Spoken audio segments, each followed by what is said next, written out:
नमस्कार। जय भारत, जय Hind. History by captain doctor Rajendra J Mann Singh. ऐतिहासिक अध्ययन और अनुसंधान की इस कक्षा में मैं captain doctor Rajendra, associate professor department of history, government Dungar college Bikaner, आप सभी का स्वागत करता हूं, अभिनंदन करता हूं।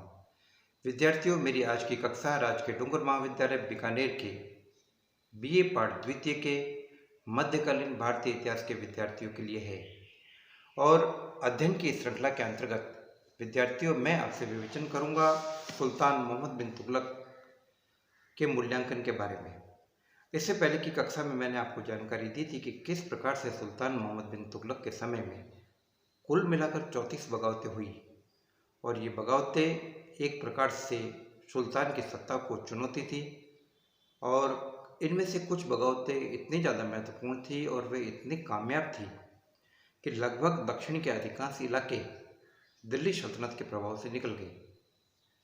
तो आइए इस कक्षा में हम मूल्यांकन करते सुल्तान मोहम्मद बिन तुगलक का। विद्यार्थियों, सुल्तान मोहम्मद बिन तुगलक के बारे में इतिहासकारों में अलग अलग मत हैं और यह मत इसलिए है कि सुल्तान के बारे में एक राय कायम नहीं हो पाई। यदि हम इतिहासकार बर्नी के विवेचन को देखें तो बर्नी अपने विवेचन में सुल्तान को सृष्टि का आश्चर्य बताता, मिरेकल ऑफ द वर्ल्ड। वही दूसरी तरफ यदि हम इब्न बतूता के विवरण को देखें, विद्यार्थियों, इब्न बतूता वह यात्री था जिसका संबंध मोरक्को से था, टेंजियर से था और उसने सुल्तान मोहम्मद बिन तुगलक के समय में दिल्ली की यात्रा की थी और कुछ समय के लिए वो सुल्तान का काजी भी रहा। तो इब्न बतूता के विवरण उसके ग्रंथ किताब उर रहला में हमें देखने को मिलते हैं।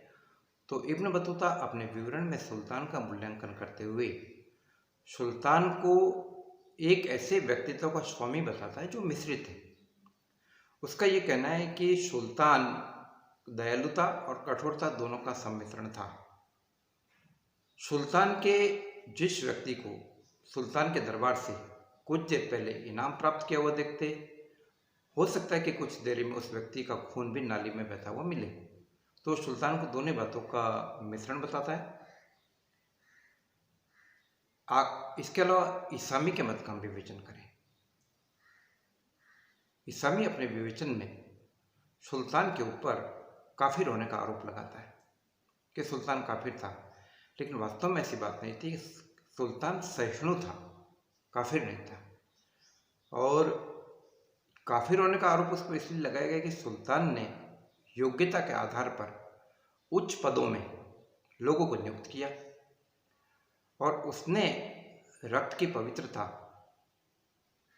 नस्ल का ऊंचा होना या किसी पवित्र तुर्की खानदान से आपका संबंध होना उसको आधार नहीं बनाया, बल्कि योग्यता को आधार बनाया। और उसका ये मानना था कि योग्यता अगर हिंदू में है तो उसको भी नियुक्त करो।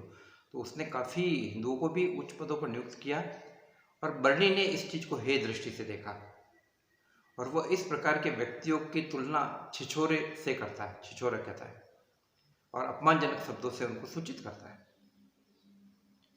आगे के जो इतिहासकार है, फरिश्ता है, अबुल फजल है, इन लोगों ने बर्नी के मत को, इब्न बतूता के मत को और इसामी आदि लोगों के मतों को ही आधार मानकर इन लोगों ने और अन्य इतिहासकारों ने इन बातों का विवेचन किया। आधुनिक इतिहासकारों में गार्डनर ब्राउन को छोड़कर, प्रोफेसर गार्डनर ब्राउन को छोड़कर बाकी सभी यूरोपीय इतिहासकारों ने सुल्तान मोहम्मद बिन तुगलक के व्यक्तित्व की आलोचना की, उसकी कमियों के बारे में बताया। तो विद्यार्थियों, आइए अब कोशिश करते हैं इस कक्षा में कि सुल्तान मोहम्मद बिन तुगलक के जीवन से जुड़े हुए उन तथ्यों के बारे में जिसके आधार पर सुल्तान का मूल्यांकन किया जा सकता है या सुल्तान का मूल्यांकन हम करने की कोशिश करते हैं। जहाँ तक सुल्तान की व्यक्तिगत गुणों की बात की जाती है तो विद्यार्थियों, व्यक्तिगत रूप से सुल्तान में किसी भी प्रकार की कोई कमी नहीं थी। वो पढ़ा लिखा था, विद्वान था, अरबी फारसी का ज्ञाता था, नक्षत्र शास्त्र, दर्शन शास्त्र, भौतिकी, तर्कशास्त्र आदि का ज्ञाता था और हष्ट पुष्ट शरीर का स्वामी था और एक अच्छे व्यक्तित्व का स्वामी था। इसके अलावा हम ये भी देखते हैं कि सुल्तान खुद बेहतरीन व्यक्ति गुणों का स्वामी था। वह खुद शराब नहीं पीता था और उसने शराब पीने पर रोक लगाने का भी प्रयत्न किया। स्त्रियों से संबंधों के मामले में सुल्तान काफी कट्टर था और उच्च चरित्र का स्वामी था और कई सैनिक अभियानों के दौरान उसने स्त्रियों को साथ ले जाने पर भी रोक लगा दी। यह एक ऐसा सुल्तान था जो उच्च कोटि की न्याय प्रणाली में यकीन करता था और ऐसा कहा जाता है कि खुद एक बार उसने अपने अधिकारी के पुत्र से 10 बैत खाए जाने की सजा दी और कई बार कुछ मामलों में काजियों को कहता था कि तुम इस बात में न्याय करते वक्त इस बात का बिल्कुल लिहाज मत करना कि तुम्हारे सामने सुल्तान है, यदि मैं गलत हूं तो तुम मुझे भी दंडित करो। कहते हैं कि उसके शाही रसोई घर से 40,000 व्यक्तियों को रोजाना खाना मिलता था। उसने लोगों के इलाज की व्यवस्था करवाई। तो एक बेहतरीन व्यक्तित्व को स्वामी सुल्तान कहा जा सकता। तो फिर क्यों सुल्तान के ऊपर आरोप लगाए जाते? एक्चुअली सबसे बड़ी दिक्कत ये आ रही थी कि सुल्तान में इतने सारे गुणों के होने के बावजूद सुल्तान के व्यक्तित्व में कुछ कमियां भी थी। वह असंयत था, असंतुलित बुद्धि का व्यक्ति था और उसमें धीरज की कमी थी। उसने जितने भी योजनाएं लागू की, उन योजनाओं को लागू करने से पहले उसके व्यवहारिक पक्ष को जानना भी जरूरी था और व्यवहारिक पक्ष को नहीं जानने के कारण और जनता द्वारा सहयोग नहीं दिए जाने के कारण, यद्यपि जनता को भी इस बात के लिए अवेयर कराए जाने की जरूरत थी लेकिन वो करा नहीं पाया, तो योजनाएं असफल होती गई। और लेकिन योजनाओं को समय नहीं दिया गया। यदि योजनाओं को समय दिया जाता, नए तरीके से फ्रेमिंग रीफ्रेमिंग करके उन योजनाओं को लागू किया जाता था, वो योजनाएं कामयाब हो सकती थी। तो जैसे जैसे सुल्तान की योजनाएं असफल होती गई, जैसे सांकेतिक सिक्कों की योजना है, जैसे राजधानी परिवर्तन की योजना है, खुरासान अभियान की योजना है, कृषि सुधारों की बात है, तो ये सारी की सारी योजनाएं ऐसी थी जिनको नए तरीके से प्लानिंग करने, समझने और समझाने की जरूरत थी और संतुलित बुद्धि का परिचय देने की जरूरत थी। तो इस कारण सुल्तान अपने व्यक्तिगत गुणों में कुछ कमी होने के कारण भी असफल हो गया। यद्यपि सुल्तान पे जो पागलपन का आरोप लगाया जाता है, जो सुन पर सनकी होने का आरोप लगाया जाता है, तो उसके लिए खुद सुल्तान अकेला व्यक्तिगत रूप से जिम्मेदार नहीं है। अकेले खुद सुल्तान के ऊपर पत्थर नहीं फेंका जा सकता। नो डाउट सुल्तान में भी कमियां थी, तो सुल्तान के अधिकारियों और सुल्तान की जनता ने भी सुल्तान के साथ सहयोग नहीं किया।